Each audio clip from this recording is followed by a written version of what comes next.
Welcome to the NitWits, a weekly roundtable discussion on the Penn State Nittany Lions, now in its 28th season. Our panel features a longtime Penn State media and NitWits tag team, Neil Rudell of the Altoona Mirror and Mark Brennan of Lions 24/7 with Fight on State. And each week we welcome a former Nittany Lion as our special guest analyst. The NitWits are brought to you by Irwin Financial, Raymond James, a firm foundation for your financial future. By Reed and Solani Orthodontics, providing friendly, family-focused orthodontic care in Altoona, Bedford, and Huntington. By Kogan Electric, lighting the way for you. By Blair Candy Company, the one-stop shop for all your tailgating needs. Candy, snacks, paper supplies, and more. By Dorman's Jewelry, the answer is always Dorman's. By Harry's Construction, if you can dream it, we can create it. By DeLeo Games, serving the community since 1945. By Keller Engineers, delivering results, exceeding expectations. By Lions 24/7 with Fight on State, your online home for Penn State football and recruiting coverage. And by the Altoona Mirror, featuring Penn State Game Day every Friday and Penn State Extra every Monday.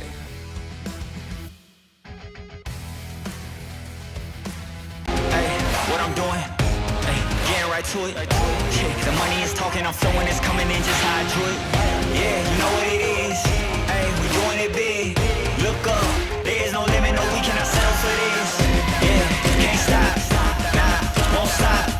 Yeah, spin on live. You don't believe it, just watch.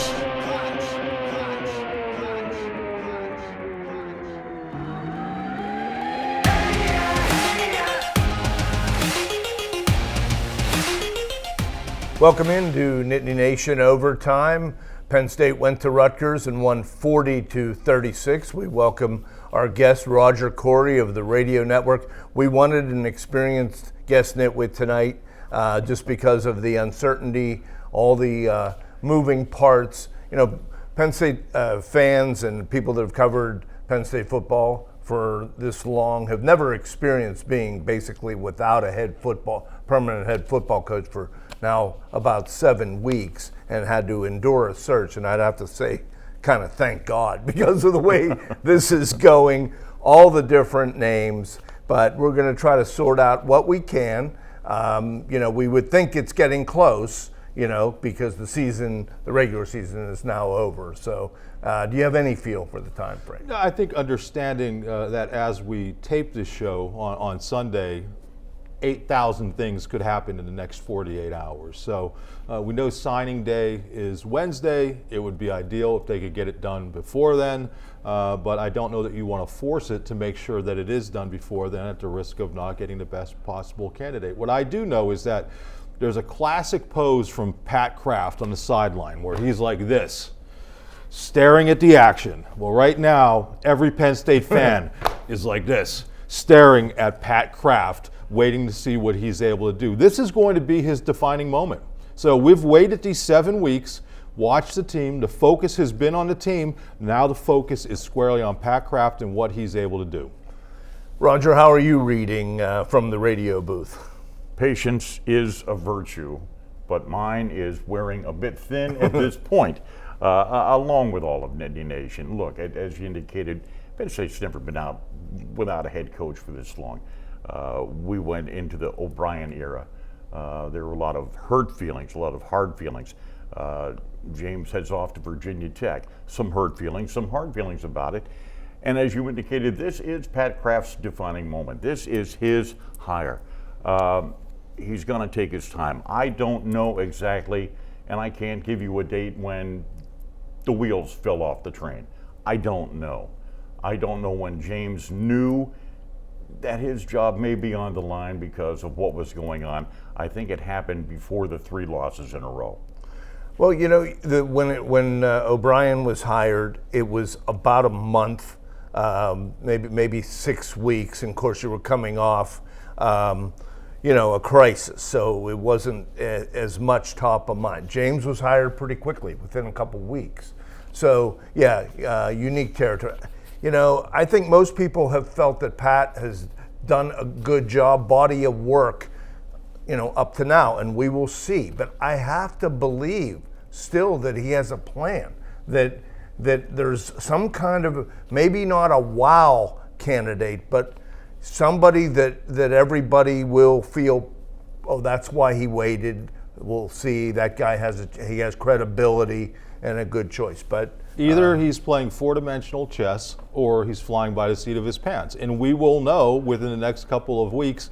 Hopefully, I think when you see who this hire ultimately is, we're going to have a pretty good feel for that. I know, you know, looking at the way things were breaking, everybody was Penn State side was probably hoping DeBoer lost against Auburn. Didn't, you know, ends up pulling out that game. How viable of a candidate could he be when he's taking his team into the SEC championship game and the college football playoff? I mean, would you be able to wait that long? Is he the kind of cold-hearted assassin like Lane Kiffin who's going to disregard his team?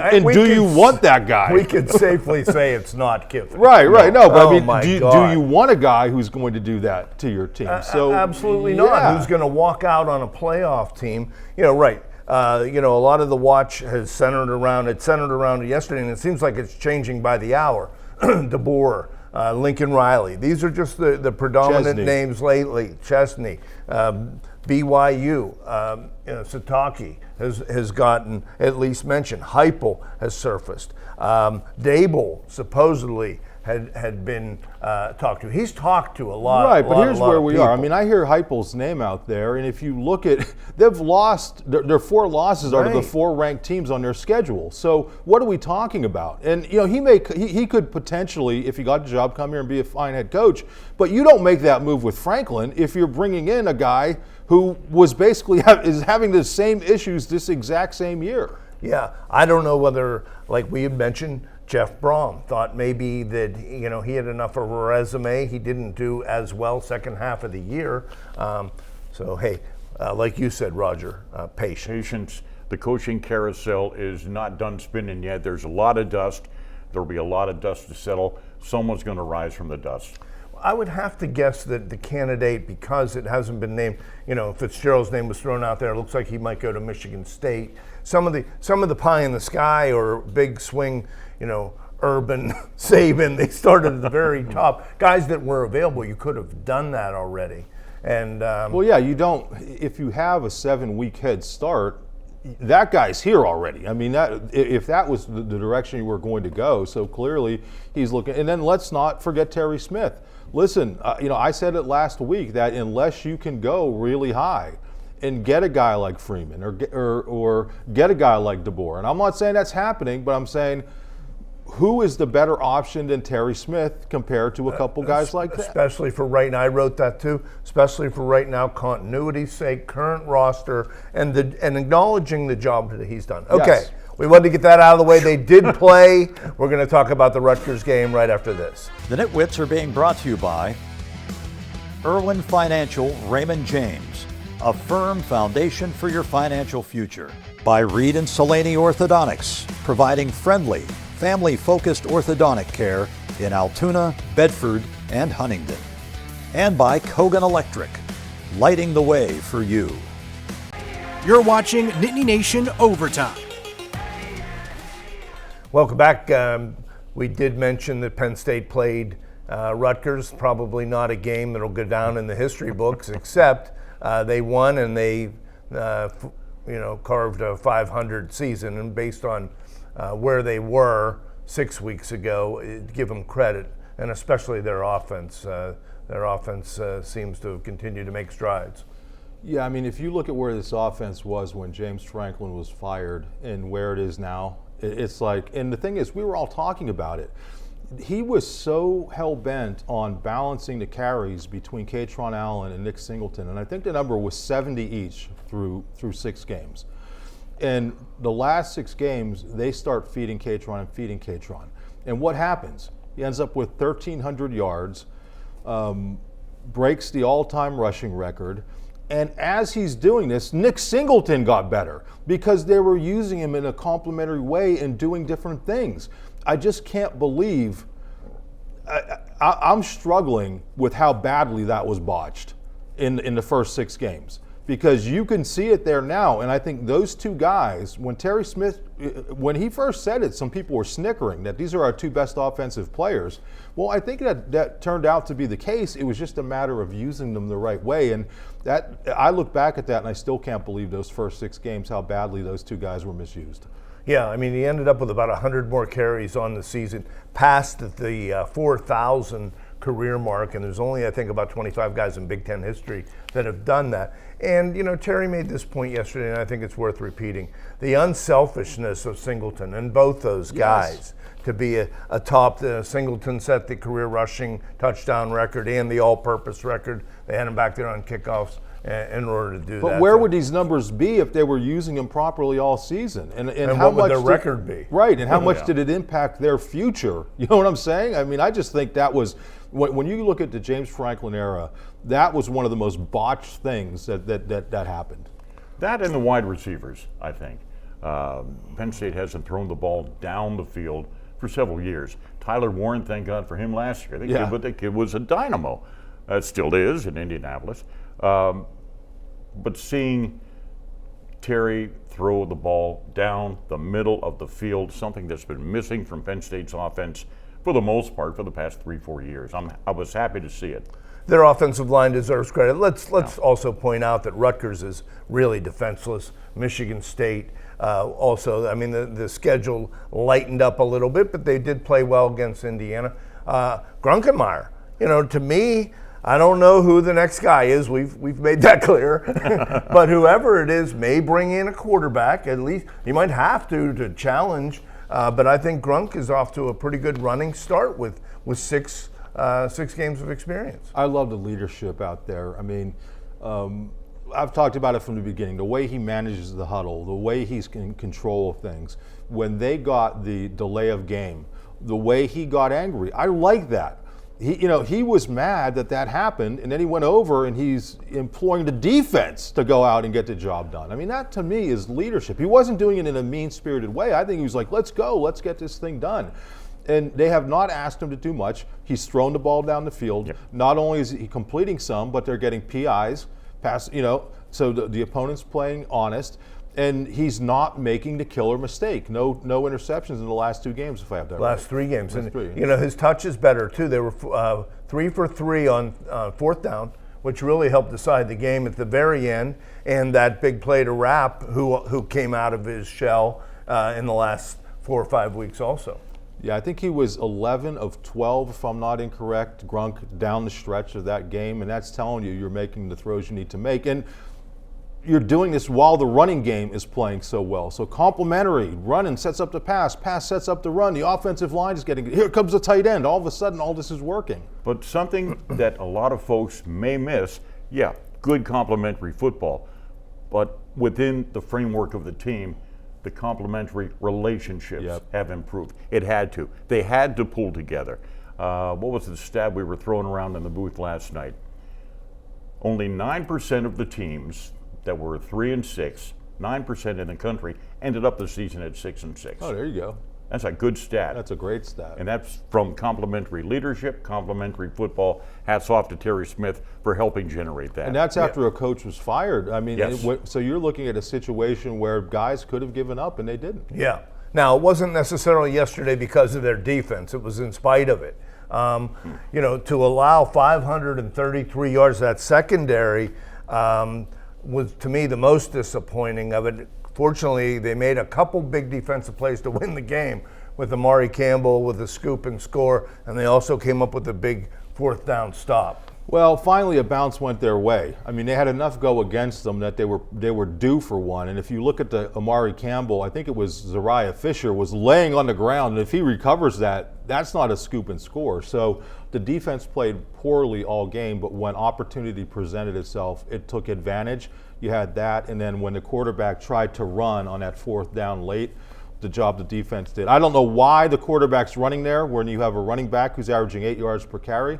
But let's also give a shout out to those skill guys for Rutgers. Yes. Whoa, Yeah. I mean, that's not a great team, but that running back and Duff, the receiver, they could play anywhere, and they may well play anywhere. Hey, that catch that Duff made is one of the plays of the year in college football. Well, okay. how many of those have been against Penn State this year? That's right. All right, we're going to take another break and be back, talk a little bit about the bowl situation right after this. The NitWits are being brought to you by Blair Candy Company, the one-stop shop for all your tailgating needs.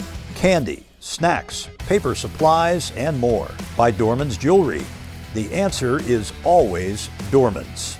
And by Harry's Construction. If you can dream it, we can create it. You're watching Nittany Nation Overtime. Welcome back. Kind of a state of uncertainty on top of the coaching situation. We don't know about, they do want to punch their ticket. They punched their ticket to a bowl game, and Terry Smith made it clear that was a motivator, and they would like to. But then pretty quickly in the tunnel of the interviews afterwards, The disco tunnel. several The lighting was so bad, I'm sorry. how about the pregame meal? You want to get into whether some of the upperclassmen would play. We saw them opt out of the Peach Bowl, which was a lot better destination than what they're going to get, whether it's the bowl in Detroit, possibly Phoenix, maybe Music City. Just a lot of moving parts right now. Yeah, I mean, I think at this point, these seniors just have given so much that you can't begrudge them whatever they decide to do. If they think it's better for them to go and maybe improve their NFL draft stock after a rough season, by all means, go ahead and do it. So it remains to be seen. The older players that we talked to, as you mentioned, were non-committal. Grunk sounded like he was all in on playing, so that would be interesting. But, we're also going to have to see once the coach is hired, I mean, how many guys, the portal doesn't open until January, but you could announce that you're going into the portal at any point. So I think they got to the end of the season, congratulate them for doing that. As Roger said, one of the few teams that was 3-6 and ends up 6-6, but we have no idea where it's all going to go from here. It's going to come down to who the coach is and what some of these players decide. And who would coach the team in a bowl game if they would ask Terry to do that? You don't know what's going to happen. And once they name a new coach, it's kind of all bets are sort of off. Yeah, well, I mean, Terry's coaching the bowl game if he's still here. Well, I think I don't care who they bring in. You're letting that guy coach this out. I mean, I think that would be a travesty. If you bring in a new coach and Terry wants to stay, if he does, if he's not coaching in that bowl game, I think that's a travesty. And I think that's the if and the wild card. His hopes have been raised. Excuse me, he's done a good job, and if it's not him, will he want to stay through that period? Absolutely. And if he doesn't, or even if he does, how many other people are going to be looking for jobs, and will they stay? It is going to be tough. I had thought that Pat would be able to suggest to the new coach, if it is not Terry Smith, to suggest to the new coach that Terry be retained, along with guys like Dan Connor, Ty Howell, the coach. Oh yeah, I mean, there are some guys that have to stay for cohesion, for the Penn State tradition, the feel, the brand of Penn State. I think Terry knows it, he lives it, he loves it, and I think he's passed it on to the team as its interim head coach. Where do you stand on Jim Knowles? Obviously, was one of the big storylines of the offseason. $3.1 million for times 3 years. Will he be brought back?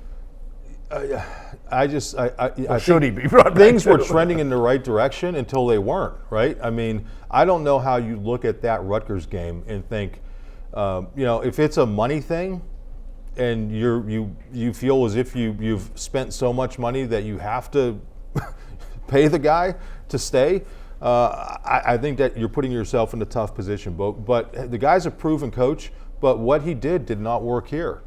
And it took them simplifying things to get it to finally work. And then once it was working, you go into a game against a decent opponent, the team's not even going to a bowl, and you get shredded. I mean, so at this point, I think you leave it up to the new head coach He gets to decide what he wants, and if you have to eat that salary, it's easy for me to say, but they weren't blinking at what was supposedly $55 million or whatever for James. Yeah. It was whittled down. I think he should go to Virginia Tech. There you go. Yeah.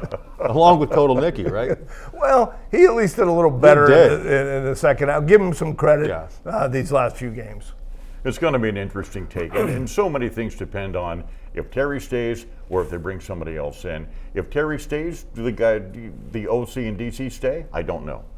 Well, I can say this, that Roger, Neil, and I are not entering the portal. Can I go on record as saying that we intend to keep covering the team we're covering? That's a relief to the Nitwits. Yeah. How about it? Just run down some quick priority guys that you think, underclassmen, maybe some under the radar. I know we touched on it maybe a little bit last week, that you think are really going to be important to keep with it. And Grunk would be near the top of that list. Yeah, I mean, Rappleyea, I think you're seeing him emerge as the force we thought he would be before he was injured. And not only that, but as a team leader. The way that guy carries himself, the charisma that he has, I think, he would be important. Young offensive lineman, Donko, he's not necessarily young. He's played a lot of football, but he's a guy that you'd want to have as kind of a cornerstone of that offensive line. In the secondary, Darius Dixon, the way he stepped up and done things. You can go on and on and on. Kobe Howard, Barker. Yeah, Kobe Howard, Barker. I'm trying to think of the two young defensive ends, Kamaju, Coleman. Yeah. Guys who have really flashed when healthy. So there's a lot of players you want to keep. Cash. Yeah, is it realistic to think that you're going to be able to keep them all though? Okay, we're going to be right back and update you on the standings right after this. The Nitwits are being brought to you by DeLeo Games, serving the community since 1945. By Keller Engineers, delivering results exceeding expectations. By Lions 24/7 with Fight On State, your online home for Penn State football and recruiting coverage. And by the Altoona Mirror, featuring Penn State Game Day every Friday and Penn State Extra every Monday. You're watching Nittany Nation Overtime. What a race. What a season. At least one element. I'm hoping for a bowl. I need an opportunity. That's right. You're still, you have not been mathematically eliminated. And if you look at Lee Mills' work on the bottom, the deflated ball has finally gotten a call. It still has an opportunity to tie you, Neil. I'll leave it at that. Yeah. We talked about the possibility of a bowl. These are not the type of bowls a lot of Penn State fans have traveled to and been used to. They're being mentioned by the projectors, possibly Music City on Tuesday, December the 30th. That might be like the best case scenario. There's one in Arizona, the Great Rate Bowl, or that's the same day. These are December 26th bowls, so if you're going to travel, it might be on Christmas. And also in Detroit, up at Ford Field, which is a nice stadium. Yeah, one trip to Detroit a year is enough. Yeah, that's plenty. The Pinstripe Bowl would be pretty. I enjoyed covering that when Penn State went, but I don't know that I'd love the open air press box this time around. Yeah. So we will be back at some point to wrap up the season and rehash the decision on the coaches. It has been fascinating, but we don't know exactly when. So stay tuned and look at the old TV guide, if anybody gets that, or the scroll. Be patient.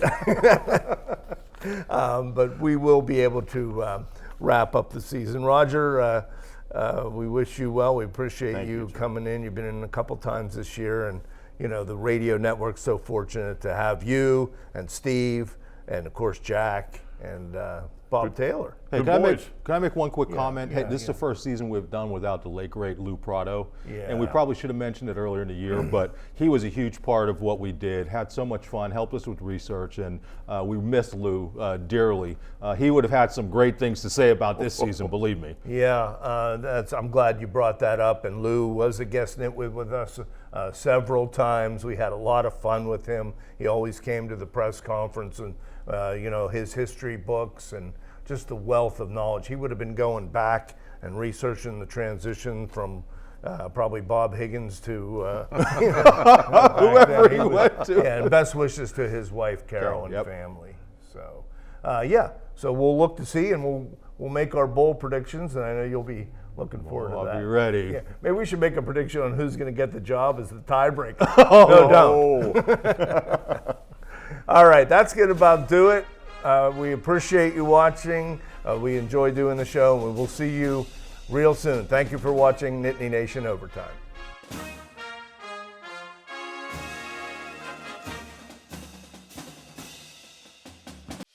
The NitWits have been brought to you by Irwin Financial, Raymond James, a firm foundation for your financial future. By Reed and Solaney Orthodontics, providing friendly, family-focused orthodontic care in Altoona, Bedford, and Huntington.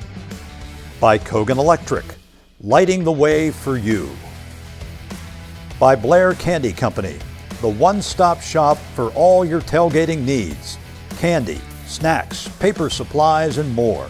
By Dorman's Jewelry, the answer is always Dorman's. By Harry's Construction, if you can dream it, we can create it. By DeLeo Games, serving the community since 1945. By Keller Engineers, delivering results, exceeding expectations. By Lions 24/7 with Fight on State, your online home for Penn State football and recruiting coverage. And by the Altoona Mirror, featuring Penn State Game Day every Friday and Penn State Extra every Monday. Thanks for watching, and we'll see you next week.